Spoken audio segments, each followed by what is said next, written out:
What's happening, everybody? We're back. It's me, your resident supervillain, Mr. J. Washington. And the swaggy blerd, Winston A. Marshall. We know it's late, but we're here for the Season 1, Episode 5 review of Harley Quinn on the DC Universe and streaming app. And if you haven't seen it, yeah, just come on back, because you already know what we're going to do. We're going to spoil the shit out of it. Spoil it! So listen, belated Merry Christmas. We know it was supposed to come up like last week. Belated Happy Kwanzaa. Happy belated Happy Hanukkah. No, Kwanzaa is still going on at the time. We're halfway through it, but halfway through Kwanzaa. Yeah. And then Hanukkah's today's the last day. Today's the last day of Hanukkah as we record this.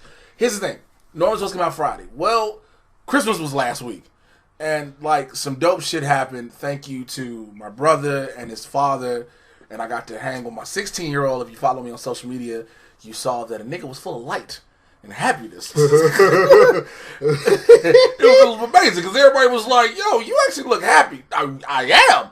And, like, it was great. And so we didn't, plus he went out of town to be with his dad for Christmas. So we was going to try to get it together early. But, again, right before the holidays, shit gets crazy. So, nonetheless, we got this. And then later in the week, you're going to get the episode 6 one. So, Harley's fucked up in the head.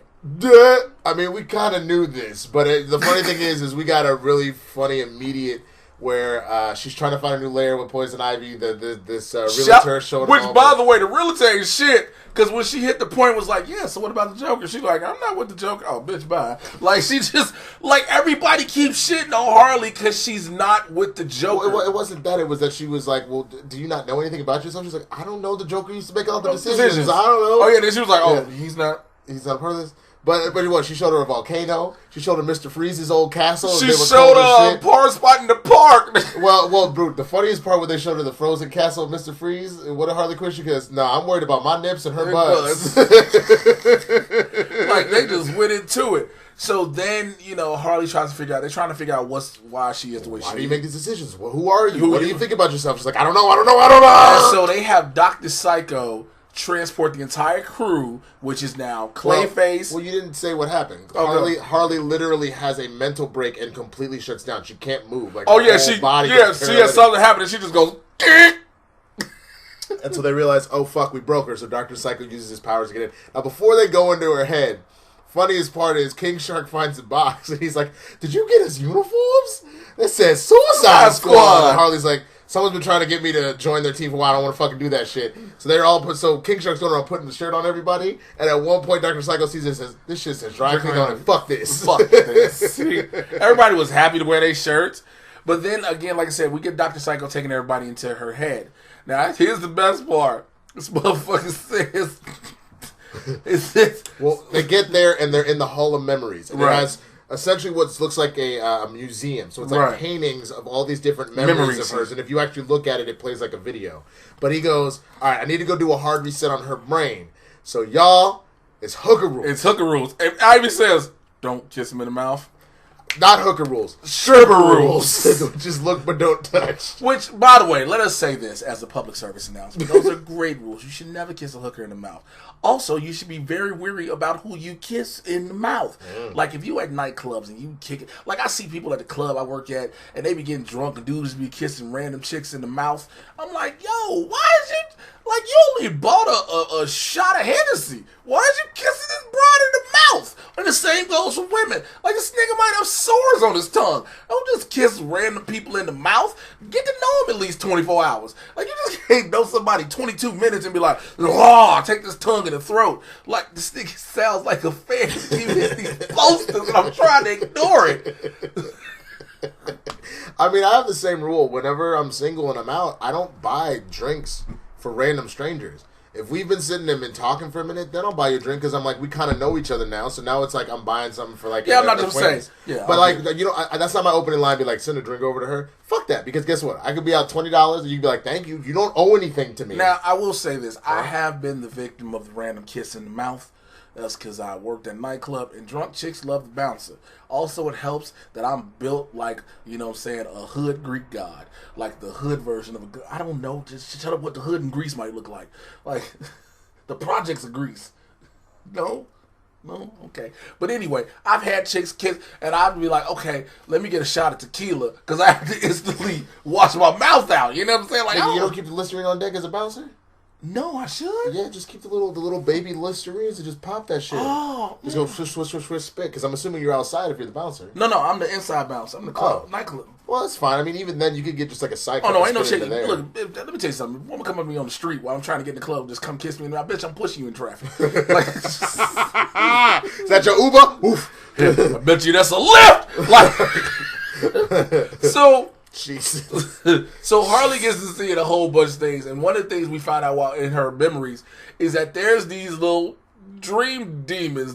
Well, before we get there, because those show up once she does the one thing she's not supposed to do, is touch. Oh yeah, she touches one of her. Oh, remember? And she said, "I wanted to touch myself. I thought it was stripper rules." Well, she saw the painting of her and the Joker. With the whole origin that everybody knows, where she ends up in the vat of chemicals. The Joker pushes her in the chemicals. Well, what you end up seeing is that two of them are standing there, then there's a glitch, and she falls into the chemicals. And like, well, what happened in between? I mean, he pushed me, why can't I see it? So she goes to touch it, as Ivy's like, didn't he tell you not to do? She does it anyway. When Psycho does it, all of a sudden the brain goes into red alert, everything shuts down. These little childlike Harleys come out of nowhere and start trying to murder all of them, like Inception, where you end up with the drones essentially that are like that are there to protect your psyche. It's the same situation. And when Dr. Psycho goes, "Did I fucking tell y'all stripper rules?" She goes, "I just tried to touch myself. Is that not stripper rules?" Like, look, a good stripper knows how to finger herself and make it look like she gets off, but she doesn't. And you know what? Congratulations. Like, I've seen a number of strippers in my days. I think the scariest ones for me to see, exotic dancer, is when I can see directly into your birth canal. Because then I'm like, oh, okay. So the children have left. Carlos was here on the inside. Like, what?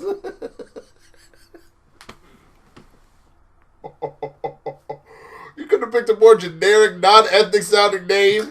I know a nigga named Carlos. It doesn't matter. I mean, we all know at least one nigga named Carlos. It's a black dude named Carlos. See, that's the problem. So he's either a nigga or he's Spanish. What the fuck, man? There is no white dude. You could have been John. John would have been fine. You have, because then it would just be Juan, or it would be, or there are just niggas named Juan. It would be Juan. But if you would just said John, that could have been white, that could have been black, that could have been Spanish, that could have been anything. The fuck? Yeah, this is true. I ain't never met a white man named Carlos. I was just going to say, I ain't never. I said, yo, if there's a white dude out here named Carlos. Message in the comments. Please, let us put a link to that nigga. Let us know how many times your mama had to move you from neighborhood to neighborhood. It kept treating you like Miklo and blood in, blood out. Like,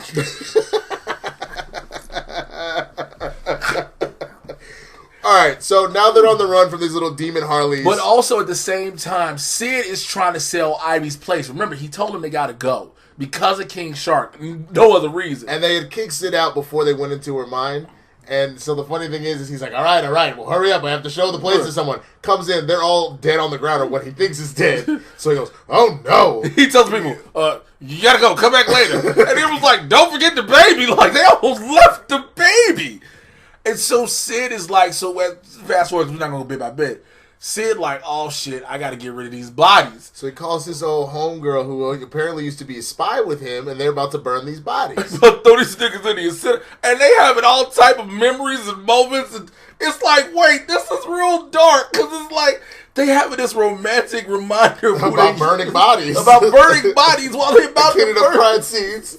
So, you know, like, he apparently said he used to get his swerve on, bro. It is what it is. So one of the biggest things we find out about Harley in her head is that she's had this overwhelming crush on Frankie Muniz. So right when they're about to get murdered by the little mini-hosts, because an army of them are charging them, and Dr. Psycho lets you know, yes, if you die you die in the real world. They're like, oh shit, so it's Nightmare on Elm Street rules. So they're running, King Shark's biting off heads, like everybody's trying to do what they can to survive. Eventually, they're like, oh, we're fucked. And Frankie Muniz, a little hooded figure comes and goes, follow me. Follows the hooded figure, find out it's Frankie Muniz. It's like, well, I had this crazy crush on him as a kid, on him, because he was still 12 in this thing. Right, so he's 12. So they call it creepy. They're like, no, well, I was a kid, and he was a kid, so I had a crush on him when I was a kid. That's all. And they're like, oh, okay. So they eventually find their way to reset her brain. They do that, and then they see that there's the island of repressed memories. And Dr. Psycho's like, you don't want to go there. She goes, no, I need to figure out what the fuck that Joker shit was. We're going to go. But also, she figures out why she loves Frankie Muniz too. Because she loved him. She always wrote the letters, had the posters. But what she finds out is She was actually getting a bunch of cease and desist. She was cease and desist because she was stalking him. They said, if you come after Mr. Frankie Muniz again, we will take legal action. She goes, and then she goes, that's why I did up in juvie. That was why I did the time. Got it. So they're on the island. There's so many funny little moments here. So like they're about to get trapped. They can't make it to the island. Clayface turns into Frankie Muniz and runs off, and all the little psycho Harleys follow him. Then all of a sudden they see a river, like a lake of sharks, and they can't get by. And King Shark goes, "Who would have known that being 70% shark would play out so perfectly for me?" And then he's swimming with them on his back. You know, this is just something that's just made for me. Yeah. They get in there. They're going to set stuff up. They finally find the thing. It's like really covered in do not open, caution, stay the fuck out. They go inside. She finds out that she jumped of her own free will. The Joker did not push her. What it was, so basically, if you remember, Dr. HARLEY QUINN is a psychiatrist, and she was one of the best until she met up with that one patient who actually got in her head, which is the Joker. The Joker, like we all assume that the Joker she was like, look, you love me, right? Let me push you into this and be like me. That's what we always assume. In all actuality, he fucked Harley's head up so much. I would say even that. It's not necessarily that he fucked her head up that much. It's more so that, like, again, with the Frankie Muniz stalking and everything else, she was already crazy. This was the final tip. Just meeting him is what really brought it out of her, because it was her decision. Yeah, I am a psycho. And she jumps in on her own. But she decides, no, I'm not going to, this is not my origin story. I'm not just going to be the Joker's even girlfriend. The Joker in her head is like, you can't change This is a memory. You can't change your memory. She goes, yeah, I'm not, but I am just finding what my origin story was, and it wasn't this moment. Is when I kicked your ass and said, I'm going to do my own thing, motherfucker. So she's hitting him in the balls and being like, this is my shit, hits him in the face with a baseball bat. She's like, nah, I'm good. And the poster changes from that to with just her repeatedly hitting him in the nuts. And then they finally find the exit. They're like, yo, why is it getting hot in here in the memories? And then Clayface goes, I'm getting, they all hug. And Clayface goes, I'm getting hard. They go, ew. And he goes, no, I mean my actual body. They're like, oh shit, we're the furnace, let's go. He's like, my actual body's getting hard, because when you heat clay and hard, these motherfuckers said this girl got them in the furnace. So he thought they just wake up like, ah! And she goes, I gotta get the fuck out of here. I can't do this. I can't be a part of this. Sid, they find out they're in an abandoned mall. They're about to throw him in an old pizza furnace. And Harley goes, this place is perfect. This will be the lair. And he goes, I want $100,000. To Sid says that. She goes, how about I'll give you $1. I won't beat your ass for trying to kill us. You tried to murder us. And he goes, as long as I get to be part of the crew, that's my only stipulation. I'm cool with it. So now we have another member of the crew, Sid. In his cyborg, he kind of reminds me like a mix of like Cyborg and Professor X. That's what he is, you know. But except he's white, because like Professor X is British, depending on which. And he's very Jewish. Yeah, so Sid is he's a very Jewish guy. Yeah. Because I remember who the actor is. The actor's voice is super familiar. I'll look it up. You were singing Jewish tales earlier and doing dreidel. I was singing. Yeah. Yeah. So. You have all this, and now, again, this story keeps building. And it's never shied away from what it is, and it lets you know what it's going to be. Like, you'll get these cameos, you'll get these extra characters, but it's all about Harley at the end of the day. Did you find out who it is? I'm about to. Hold on. I'm trying to look it up. Oh, I was like, what is it? It's just taking me a second. My phone had to load. Oh, this so all right. No, it's fine. Here we go. So he's looking at the list. So there's Harley Quinn, Joker, Dr. Psycho, Felix Fax, Frank the Plan, Kayla Croc. It's Jason Alexander. Makes all the sense in the world. Fucking Jason Alexander. So yeah, man. But overall for this episode, we know we normally do the 1 through 5 ratings. I'm giving this a 5 because I still love what this is. It never ceases to amaze you, because also it goes places you never expected it to go. Again, the Frankie Muniz shit on top of that. Like, what? The Malcolm in the Middle. Her realizing she is the reason she's the way she is. Like, all this, man. Oh, that's my review. I'll give it a 4, and the reason why is I'm looking out throughout the entire. No. I'm going to tell you why. Throughout the entire series, like having seen it and like I'm rewatching it now, it's still extremely funny. But I know that there are some episodes that are. I need to be able to distinguish between them. So it's still an incredible episode. By that 4.5. Yeah, that's fine, and that's fine. That's the only reason. There's nothing bad about this episode. This episode is just as funny and just as good, but it is not I will say this: the series is not a perfect series from episode 1 to episode 13. Well, also, there's a lot of, you got to remember, too, there's a lot of different levels and lessons we're learning. Right. Like, we actually are studying about mental health. Right. No matter how much we're laughing and joking and giggling about the shit, it's a lesson in mental health. It reminds me a lot of that Doom Patrol episode where we go inside of Crazy Jane's head. Yep. It reminded me a lot of that, and I loved both of those episodes, both that one and this one. And again, I'm not saying that this is bad. I don't see an innate flaw. It's literally just knowing the other episodes. Nigga. It's knowing the other episodes, I just have to differentiate. That just hurt the way it came out, because I will tell you, this next episode, which is called "You're a Damn Good Cop, Jim Gordon." Oh my God! Wait to review y'all get on this. Yo, with Christopher Maloney playing Jim Gordon, which also people know Christopher Maloney from Law and Order SVU. But Christopher Maloney is hilarious. Check him out in Happy. He is Harold and Kumar. He's in Harold and Kumar. I'm trying to remember what the dude, Freak Show. He is Freak Show. That anything Christopher Maloney is in that he gets to be comedic is fucking amazing. And this is a great example. So we'll get to that on our next review. So just to wrap it up, I'm the Swaggy Blerd, TheSwaggybLerd, Twitter, Facebook, Instagram, YouTube, Letterboxd. I'm on there doing reviews and stuff like that. You can check both of us on the most recent episode of SCN Live doing our top 10 movie review, top 10 movies of 2019.